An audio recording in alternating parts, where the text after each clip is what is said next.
بسم أبون ودن منفس قدسن حد أملاخ آمين. مصنعتي ملأخت يهودا عيو غزا قطري 4 زقرب حتوتات ملأخت يهودا فقدتات 4 كساب 7 بمنباب نزم صعب حتوتات ملسو حدا سب بخميو نصق أملاخنا برخصت كلوتو زخيل كلته سلوخ يلو زاتو زياراتي بفيت فيت زقطم حدا غنيا زخون سلمنتايو سلسته እቶም ስሉኽ ኢሎም ዝኣትዉ ኣብ ፍቕዲ 4 ንጎይታና ኢየሱስ ዝኽሕድዎ ተባሂሎም ኣለዉ ንሳቶም ነቲ ክሕደት ብግብሪ ዶ ወይስ ብቓል ዝፍጽምዎ ይመስለኩም ኣብ ውሽጢ ሕብረት ምህላዎም ኣይትዘንግዑ 4 ኣብ ፍቕዲ 6 ናይ ዘለኣለም መቓውሕ ኣብ ፍቕዲ 7 ድማ ናይ ዘለኣለም ሓዊ ዝብል ተጠቒሱሎ እንታይ ንምባል ስለ ዝደለየ እዩ 5 ኣብ ፍቕዲ 5 ካብ ግብፂ ኣድሒኑ دحار نتوم زي أمنو كم زطفهم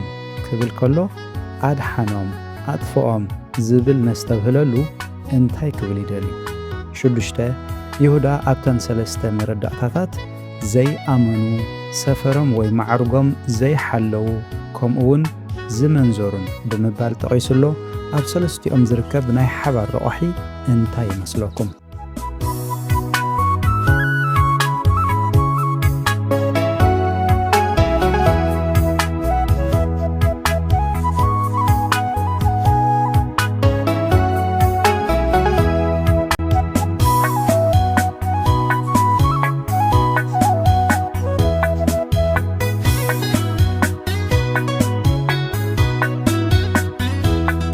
جل أمنت زملسوا قدامي تحتو سب بخميون صق أملاخ نابرخصت كلوت أزخل ملسي نسب قرنطوس كم أبنت بمتقاس نردايو سب قرنطوس وبتات صق أملاخ تقبلهم كنسو كناخنت صق خا زركسو نيرم نابنت أب قدامي قرنطوس معرف 5 قطر 1 منزرنا بسرو خمز مسألة منزرناس آتو محزاب قازيلبو مالت حدا خبغتكم نتا سبيت بو خمزة يوريكم الله دحر مبالو اتزقبر زي زقبرة كما أخلكم انتغرح قيلكم كالتو عيبهم يبلوم أما عرف 11 نقدس قربان كقاللو أما عرف 14 نهوبت قانقا خبدلو أما عرف 15 دما بتنسى موتانكا مؤمان كسانو كله نرئيهم حتى قطر خلته እቶም ስሉኽ ኢሎም ዝኣተዉ ኣብ ፍቕዲ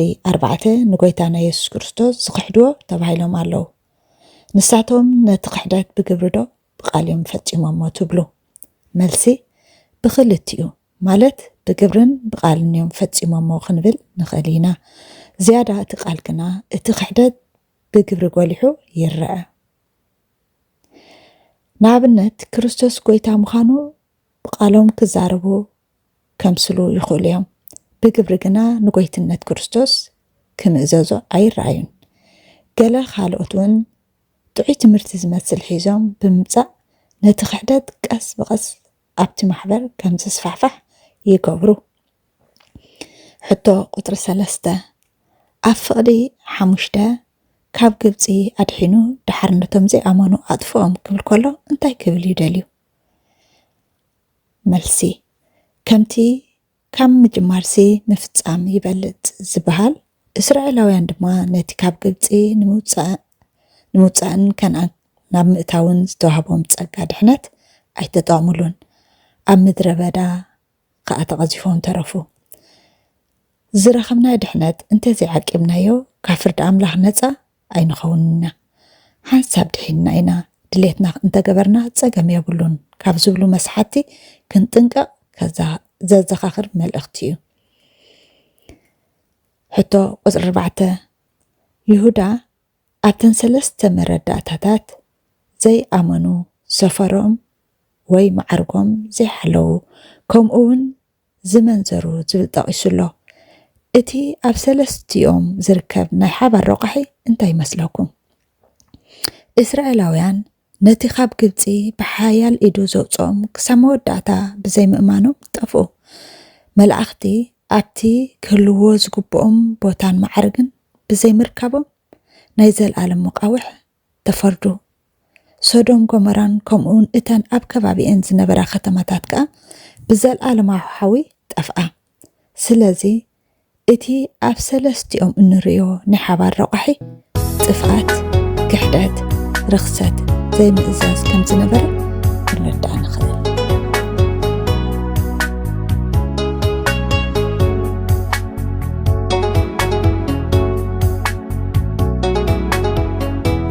ጉጅለ ምሕረት ዝመለስዎ ሕቶ ቁፅሪ 1 ሰብ ብኸመይ እዩ ንጸጋ ኣምላኽ ናብ ርኽሰት ክልውጦ ዝኽእል?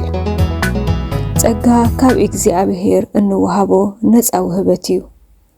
ጸጋ ኣምላኽ ተገሊጹ እዩ እሞ ንኹሉ ሰብ እውን ምድሓን ኣምፂኡ።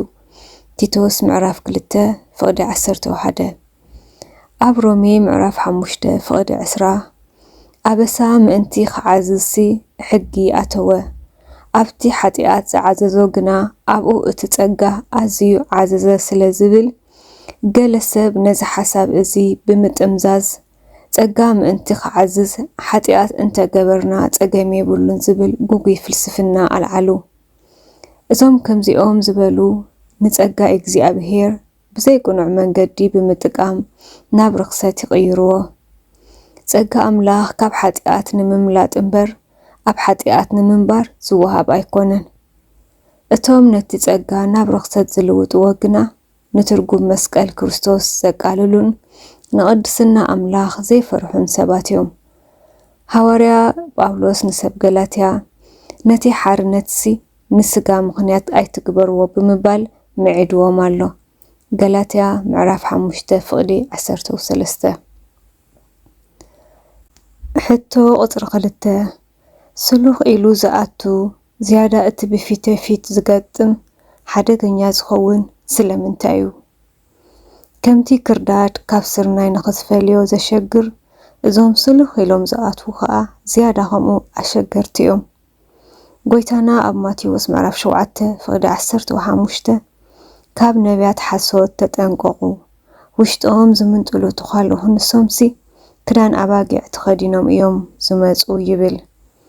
ሐዋርያ ጳውሎስ ድማ ሰይጣን እኳ ንርእሱ ንመልኣኽ ብርሃን የምስል ብምባል ነቲ ምምስሳል የረድእ። ካልኣይ ቆሮንጦስ ምዕራፍ 11 ፍቕዲ 14 ስለዚ ሓሳዊ ከምቲ ሰይጣን ንሄዋን ብተመንተ መሲሉ ስሉኽ ኢሉ ዘስሓታ ወትሩ ናይ ምምሳል ባህሪ እዩ ዘርኢ።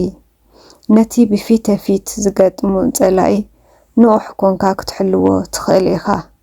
እቲ ስሉኽ ኢሉ ዝኣቱ ግና የዳህልለካ ስለ ዝኾነ ኣዝዩ ሓደገኛ እዩ። ስለዚ ድማ እዩ ይሁዳ ነታ ሓንሳብ ንሓዋሩ ንቅዱሳት ዝተዋሃበት እምነት ክትጋደሉ እናበለ ኣጥቢቑ ዘጠንቅቕ። ይሁዳ ምዕራፍ 1 ፍቕዲ 3 ሕቶ ቁፅሪ 3 ኣብ ፍቕዲ 6 ንዘለኣለም መቃውሕ ኣብ ፍቕዲ 7 ድማ ንዘለኣለም ሓዊ ዝብል ተጠቒሱ ኣሎ። እንታይ ንምባል ስለ ዝደለየ እዩ? እቶም ክልተ ኣምር ናይ ዘለኣለም መቃውሕ ናይ ዘለኣለም ሓውን ክልተ ዝተፈላለዩ ደረጃታት ወይ መልክዓት ናይ ኣምላኽ ፍርዲ ንምግላጽ ተጠቕሱ እዮም። ናይ ዘለኣለም መቃውሕ ማለት ናይ ዘለኣለም ማእሰርቲ ማለት እዩ። እዚ ናይ ዘለኣለም መቃውሕ ዝበሃል ዘሎ ብዛዕባ እቶም ምዝነቶም ዘይሓለዉ መላእኽቲ እዩ። ሓፂን ሰንሰለት ማለት ዘይኮነ ከዓ ካብቲ ዝነበርዎ ክብርን ናጽነትን ተፈልዮም ኣብ ትሕቲ ቁፅጽር ኣምላኽ ምእሳሮም ዝገልጽ እዩ። ዘለኣለም ምባሉ ድማ ካብዚ መለከታዊ እስርነት እዚ ዝወፅሉ ዕድል ከምዚ የለን ምርዳእ እዩ። ነዘለኣለም ሓዊ ፍቕዲ 7 እዚ ድማ ብዛዕባ እተን ብናይ ስጋ ትምኒትን ግብረ ሰዶምን ዝጠሓላ ከተማታት ሶዶምን ጎመራን እዩ ዝዛረብ። ሶዶምን ጎመራን ብሓቂ ብሓዊ እየን ጠፊአን። እቲ ኣብ ምድሪ ዝወረደን ሓዊ እቲ ድሕሪ ሞት ዘጋጥም ናይ መወዳእታ ፍርዲ ምርኣያ ወይ ምልክት እዩ። ናይ ዘለኣለም ሓዊ ክበሃል ከሎ እቲ ውፅኢት ናይቲ ፍርዲ ዘይምለስ ምዃኑን እቲ ብኣምላኽ ዝወረደ ማዕጻዕቲ ድማ ፍጹም ምዃኑን የመልክት። ሐዋርያ ይሁዳ ነዚኦም ክልተ ዘለኣለማውያን ፍርድታት ዝጠቅስ ዘሎ ነቶም ስሉኽ ኢሎም ዝኣተዉ መምሃራን ሓሶት ንምጥንቃቕ እዩ። መላእኽቲ ካብ ዘይመሓሩ ሶዶምን ጎመራን እውን ብሓዊ እንካብ ጠፍኣ እዞም ንጸጋ ኣምላኽ ዘቃልሉ ሰባት ከመይ ኢሎም ከምልጡ ይኽእሉ ዝብል ሞገተን ምቕራብ እዩ። ሕቶ ቁፅሪ 4 ይሁዳ ኣብተን 3 መረዳእታታት ዘይኣምኑ ሰፈሮም ወይ ማዕረጎም ዘይሓለዉ ከምኡውን ዝመንዘሩ ብምባል ጠቒሱ ኣሎ። ኣብ ሰለስቲኦም ዝርከብ ናይ ሓባር ረቕሒ እንታይ ይመስለኩም? ኣብ ሰለስቲኦም ዝርከብ ናይ ሓባር ረቕሒ እቲ መለከታዊ ፍርዲ ኣምላኽ እዩ። ጎይታ ንህዝቡ ካብ ምድሪ ግብፂ ኣድሒኑ ድሓር ነቶም ዘይኣመኑ ከም ዘጥፍኦም ንርኢ። ነቶም ሰፈሮም ዝሓደጉ ማዕረጎም ዘይሓለዉ መላእኽቲ ድማ ብነዘል ኣለመቃዊሕ ኣብ ትሕቲ ጸልማት ንፍርዲ ዓቂርዎም ከም ዘሎ ይነግረና። እተን ዝመንዘራ ድማ በቲ ዝወረደን ቅፅዓት ናይ ዘለኣለም ሓዊ ንመሰኪሒ ኮይነን ኣለዋ። ፍጡር ካብቲ ኣምላኽ ዝመደበሉ ቁኑዕ መንገዲ ወፂኡ ብገዛ ርእሱ ድሌትን ትዕቢትን ተደፋፊኡ ክነብር ምስ ዝመረፅ እቲ ዝስዕብ ውድቀት እዩ። ይሁዳ ነዚ ንምጥንቃቕ እዩ ዝፅሕፈሎም ዘሎ።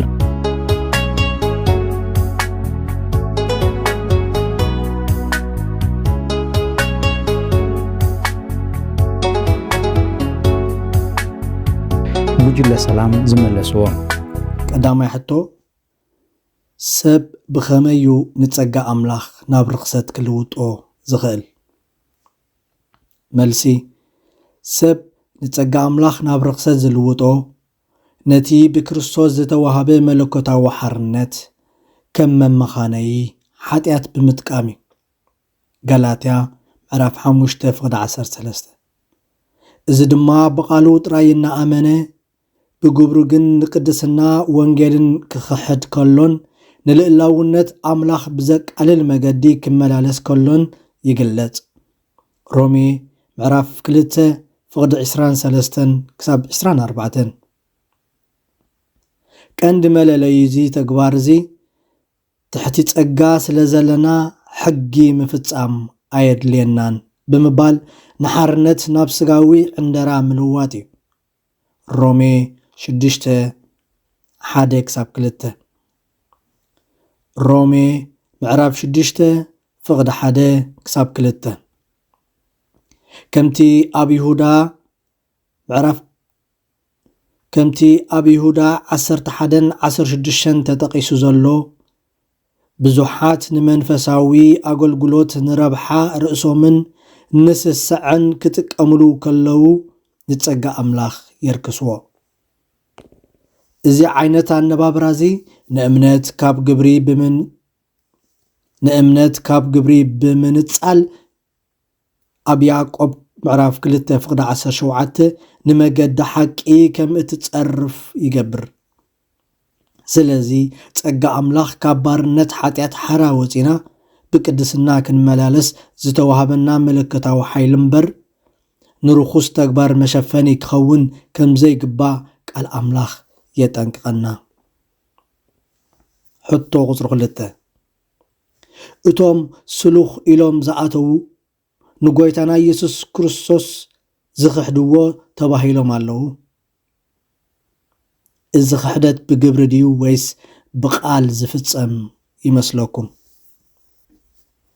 ኣብ ይሁዳ ፍቅዲ 4:19 ከም ዘርእየና እቲ ክሕደት ብቐንዱ ብግብርን ብባህርን ዝግለጽ እዩ። ይሁዳ ነዞም ሓሰውቲ መማህራን ዘቃልዖም ንትምህርቶም ብምዝርዛር ዘይኮነስ ንኣካይዳ ህይወቶም ብምጥቃስ እዩ።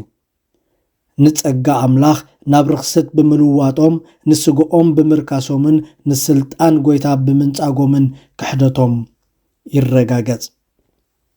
ሐዋርያ ጳውሎስ ንኣምላኽ ንፈልጦ ኢና ይብሉ ብግብሮም ግና ይኽሕድዎ። ቲቶ ምዕራፍ 1:16 ከም ዝበሎ እዞም ሰባት እውን ብቃሎም ጎይታ እናበሉ ብተግባሮም ግን ንልዕላውነት ክርስቶስ ይነጽጉ። ካብ ማሕበር ተቃውሞ ከይበጽሖም ብቃላቶም ክጥንቀቁ ይኽእሉ እዮም። ህይወቶም ግና ንጎይታና ኢየሱስ ክርስቶስ ዝኽሕድ እዩ። ከምቲ ያዕቆብ እምነት ብዘይ ግብሪ ምውትያ ዝበሎ ያዕቆብ ምዕራፍ 2:26 ክሕደቶም ኣብቲ ፍርሃት ኣምላኽ ዘይብሉ ተግባርን ንመንፈሳዊ ኣገልግሎት ንረብሓ ርእሶም ምጥቃምን። ሮሜ ምዕራፍ 16:18 ዝተሰረተ እዩ። ሕቶ ቁፅሪ 3 ኣብ ፍቅዲ 5 ካብ ግብፂ ኣድሒኑ ድሓር ነቶም ዘይኣመኑ ከም ዘጥፍኦም ክብል ከሎ እንታይ ክብል ደልዩ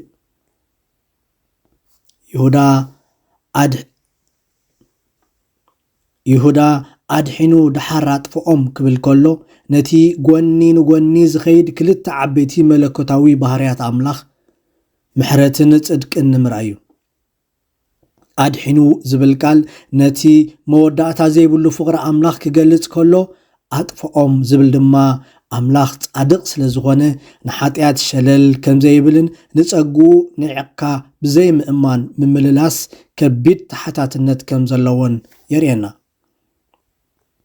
እዚ ታሪኽ እዚ ንኣመንቲ ዝህቦ ዓብዪ መጠንቀቕታ እቲ ንስሕተት ዝወሃብ ፍርዲ ዘይተርፍ ምዃኑ እዩ ኣምላኽ ነቶም ብተኣምራት ካብ ግብፂ ዘውፅኦም ህዝቢ ጸኒሖም ብሰንኪ ዕልወቶም ከም ዝተፈርዱ እዞም ናብ ማሕበር ሰሊኾም ዝኣተዉ ሓሰውቲ መማህራን እውን ካብ መለኮታዊ ፍርዲ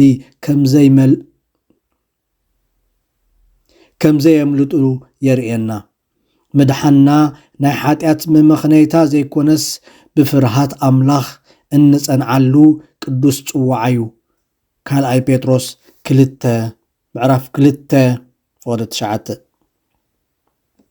ሕቶ ቁፅሪ 4 ይሁዳ ኣብተን ሰለስተ መረዳእታታት ዘይኣመኑ ማዓርጎም ዘይሓለዉ ከምኡውን ዝመንዘሩ ኢሉ ጠቒሱሎ ኣብ ሰለስቲኦም ዝርከብ ናይ ሓባር ረቋሒ እንታይ እዩ ኣብ ሰለስቲኦም ኣብነታት እስራኤላውያን መላእኽቲ ሰብ ሶዶምን ጎሞራን ዝርከብ ሓባራዊ ረቋሒ ነቲ ኣምላኽ ዝሰርዓሎም መደብ ስፍራን ቅዱስ ስርዓትን መጥሓሲ እዩ እስራኤላውያን ነቲ ኣምላኽ ዝሃቦም ናይ እምነት መገዲ ብዘይ ምእማን ጥሒሶም መላእኽቲ ነቲ ኣምላኽ ዝሃቦም ክብሪ ወይ ማዕርግ ሓዲጎም ካብቲ ዝተመደበሎም ስፍራ ወፂኦም